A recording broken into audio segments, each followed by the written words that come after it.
Hello and welcome to PhDear Diary. My name is Andy Salkeld and this is my video blog and diary during the time of doing a PhD at Leeds Beckett University. We're week 24, I think, so quite far in. It's the height of summer. You will hear that the windows are open, there are fans blowing, and there is noise coming in from outside because it is hot. And unfortunately, I do not cope well in the heat.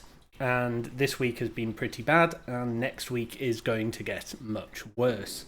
There's been a stage 4 extreme heat warning or something issued, where it could get up to 38 to 40 degrees in the UK. And our ecosystem and economy are not designed for those sorts of heat. Just as we're not really designed for the sorts of cold we get in winter at times. So it's going to be an interesting one, but that's where we are. So with regards to the PhD, last week I was speaking to you about the ethical approval process, why it's important and what I was going through. So this week I submitted my ethics on Tuesday. Tuesday. So Tuesday, all submitted. Got comment back, some minor comments back on Wednesday, saying, "Okay, this is good, but you've got to attach the document," which is that cursed kind of attachment in email meme where it's like perfectly written, reviewed, everything planned out, followed by like, well placed this. Nice opening, close, etc., etc., and then document not attached.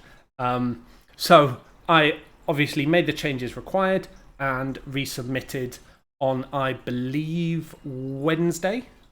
Might have been Thursday. No, it was Wednesday. And that was fine. Then this morning I got, or probably about an hour ago, I got the comments back on that, which are relatively minor, which is great. This is exactly where you want to be in this process, and it's small things like please add a defined end time to your study, please add a this, add a that, etc., which is great. This is exactly what I wanted. So now what I can do is I can say, right, the close time will be the end of the year, and that will be when everything kind of concludes and I will start data processing and everything like that. So it just gives me a nice end point. So that's kind of, so those changes came in. I'm in the middle of a few other things, so I may get around to them today. But realistically it's going to be Monday by the time I get to them. And that's just the nature of things. Sometimes you have other things that you have to get on with and so on. As well as this, so whilst the ethics have been being approved by other people, I have been working on kind of my first kind of article or paper that I just wanted to write up.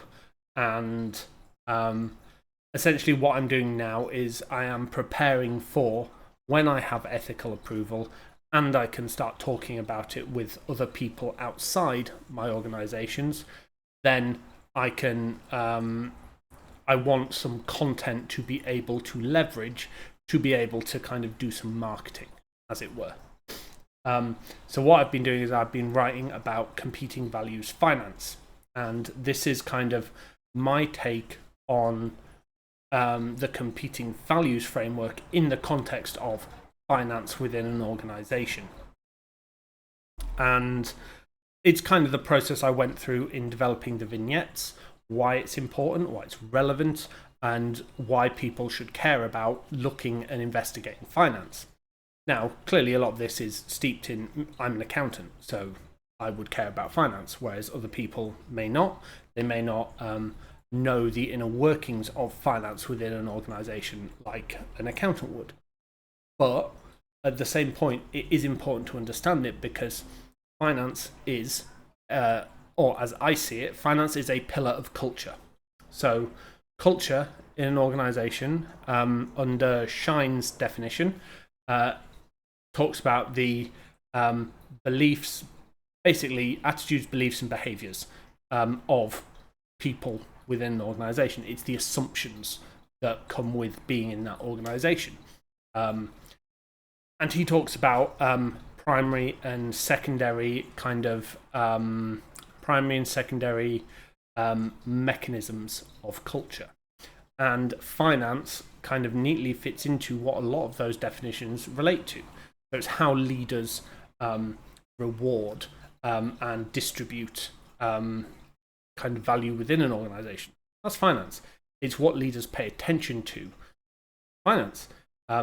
It's what becomes right and ritual within an organization.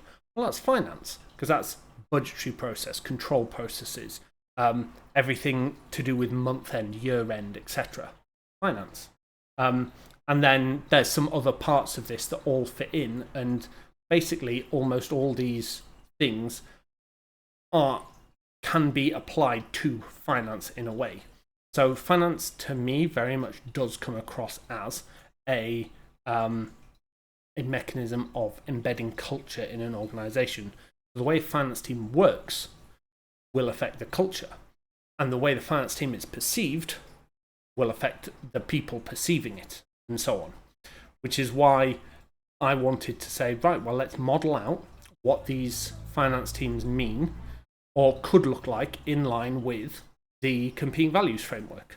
So we'll say what a clan, it's create, collaborate, compete, and control, the 4 quadrants. I don't know why they chose C's, but what it is, there's also, whether it's human resources model or bureaucratic, adhocracy, and all those sorts of things, systems control and rational goal. Again, there's loads of different terms for this, and I'm trying to kind of chew away with the terms and just say, right, well, what's been defined in these 4 quadrants is beliefs, values, and behaviours. So let's show these beliefs, values, and behaviours and how they can be displayed through finance. So I've been writing this up, and I haven't got to write into that sort of methodology part yet, but I've written the kind of the background of many of these, the background to why it's interesting and why it's important, and why this research at least matters to me, and why it should matter to other people. So I've started writing that up. I've got my ethics that is back with me. I now have very few amendments to make to it, and then that will be good. That'll all be sorted relatively quickly. And yeah, things are moving forward, which is good. It just takes time. I have a meeting, board meeting, whatever you want to call, about my company on Monday. So that will help define what the next few months look like, how much of my time is required, etc. So again, very positive. And I've dealt with a lot of rubbish this week. So I had a haircut. You can see. My car had a puncture, so I got the tyre replaced. And there was lots of admin things that were just getting in the way. I took Pika to the vets. She's fine. She's lost a little bit of weight, but the vet says healthy, doing well. Gave her vaccinations. Interesting fact that I didn't know. There is a shortage of cat vaccines in the UK. But Pika managed to get hers. She's about 2 months late for it, which is why. But yeah, all sorted out. And I think this is just one of those learning points that many people don't always see in life, but it's important to recognize, is that sometimes you're not able to focus on the bigger things. So in this case, my PhD, whilst you have a lot of smaller things getting in the way and taking brain space, or like taking effort from you. And clearing all this stuff off has left me feeling so much better. I am very tired carrying on with everything I've been doing and getting it all done, but I feel so much better for clearing it out the way and knowing that I have a clear week to be able to kind of just focus on writing this article, getting those ethics documents submitted, etc., etc. So I'm excited to be able to really kind of get my head down now. I've been staying relatively quiet on social media, and a lot of this is due to content. So I'm someone that I believe you need to have a reason to talk. There's no point saying something if you don't have purpose behind it, because then you're saying something for saying something's sake. So I'm always one to have kind of my media and communications planned, which is why I want to have written up this pseudo paper, maybe it gets published, maybe it doesn't, to then be able to start talking about it on social media to get other people interested and excited about the work I'm doing. And so that's why I approach things in a very methodical manner. And clearing a lot of the things that were just getting in the way, that were just taking my time, and that were causing me stress and anxiety and all that sort of stuff. A lot of that just kind of, it was all there, it was all present, and I was like, this is too much. This is just too much right now. But luckily, I've got that all sorted, and next week I can fully settle down and get underway with the PhD and get everything kind of push this paper forward. I'd like to believe I've got it finished by next week, and then kind of hopefully I get ethical approval next week, and then hopefully we can push forwards and go to get the funding applications, etc., etc. But we will see how things go, and hopefully that's everything. We just carry on as normal now.